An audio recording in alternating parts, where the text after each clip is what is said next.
Chers compatriotes, ici à l'UPR nous sommes sincères avec vous. Il y a peu de choses dont nous pouvons être certains concernant l'avenir de notre pays, pas de langue de bois, mais si nous avons une certitude, c'est que le président dont vous avez besoin, c'est un porte-avions. Un porte-avions, c'est votre navire de guerre permettant le lancement et la réception d'aéronefs, ces mêmes avions qui font la fierté de notre nation pendant le 14 juillet et aussi 80% de son empreinte carbone. Le porte-avions, c'est jusqu'à 300 mètres de symbole phallique pour 42 500 tonnes à pleine charge. À l'UPR, nous ne sommes pas ingénieurs et nous ne comprenons pas ce que ça veut dire, mais ça nous émoustille, pas vous ?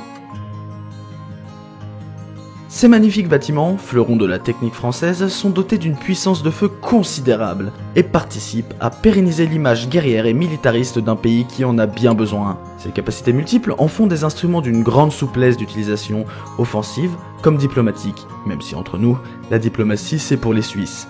Un porte-avions c'est 2 réacteurs à eau pressurisés K15, 2 groupes turboréducteurs 61 SW, 2 hélices à 4 pales fixes pour une puissance totale de 83 000 chevaux.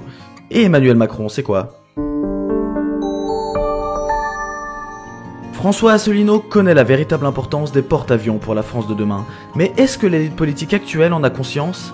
À l'heure du jour d'aujourd'hui, le bilan est seulement de 4 porte-avions en service en France, dont 3 porte-hélicoptères. Voulez-vous réellement d'un gouvernement qui évite les débats de fond et ne se soucie pas des problèmes de porte-avions en France ? Pour les élections présidentielles 2022, vous allez faire le bon choix, parce qu'élire François Asselineau, c'est avant tout élire un porte-avions. Et les porte-avions, c'est turboclasse.